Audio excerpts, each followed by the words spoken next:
Some U.S. Congress members have actually raised concern as far as the just ended 2025 Cameroon's presidential election in Cameroon is concerned. They sent a letter to U.S. Secretary of State that date 4th of November 2025, 2 days before the inauguration of President Paul Biya. Remember that as of now, the U.S. as its state has not officially given or extend a word of congratulations to President Paul Biya for winning the 2025 presidential election.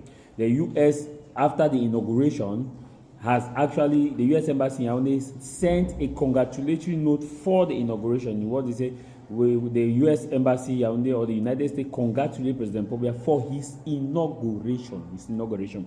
Now, this member of U.S. are calling on the U.S. Secretary of State Marco Rubio to take firm action against Cameroon, and they sent a letter, a 4-page letter, which this letter summarized 4 key positions. Now, according to the letter, the first demand, in summary, that they said was they called on the press that the president, they called that they should be released, that the U.S. Secretary of State Marco Rubio should press on the release of political prisoners and restoration of fundamental freedoms, that is freedom of protest or whichever freedom which is fundamental. The second is that the U.S. should hold perpetrators of human rights, the U.S. should hold perpetrators of human rights violations accountable, including security forces responsible for unlawful killing and detention. Remember that according to the United Nations organization, over 40 people have been killed as far as post-electoral violence is concerned in Cameroon. And actually they highlighted that machine guns were used on unarmed protesters, some notably in Bavusam in Douala, where the soldiers opened fire at unarmed protesters. Now, the third point is that they said promote non-violent conflict resolution among government, opposition, and civil society groups.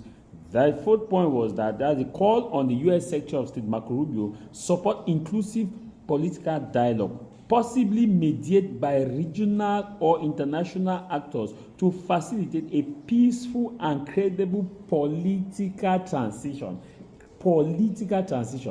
Now, which means that they are saying that there needs to be a political transition between those who claim they won the election and those who were officially declared by the system that they won the election. Now, these U.S. Congress members of Congress went further in articulating in their letter that the United States must remain steadfast in defending democracy, human rights, and the rule of law in Cameroon. The lawmakers concluded, stressing that a transparent and peaceful resolution to the crisis is essential for the country's unity, legitimacy, and for the stability of the entire Central African region. Okay, now, this is coming just a day after the chairperson of the U.S. Foreign Committee, the senator who happens to be the Senate chairperson of Foreign Committee, actually voiced out concern as far as the election is concerned, accused Cameroon government of trying to work or aiding Boko Haram illicit activities and also aggravating Anglophone crisis, and also alleging that Cameroon government was working with the Wagner group, which is part of the group which has been blamed for trying to destabilize Africa, and also accusing the Biya's government of working against U.S. interests. That was when that document, before the document was released. The government of Cameroon has not officially reacted to these allegations, and also the letter that has just been released, which was made known to the public just on the day of the oath-taking ceremony in Cameroon. The government of Cameroon before now has been clear that the election that took place was peaceful, transparent,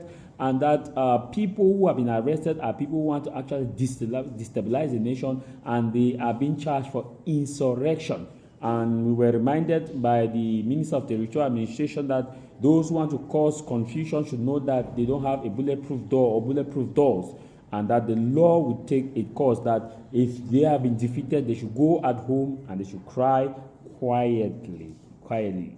I'll play you this video in subsequent videos so I can see the Minister of Territorial Administration. Now, the Trump administration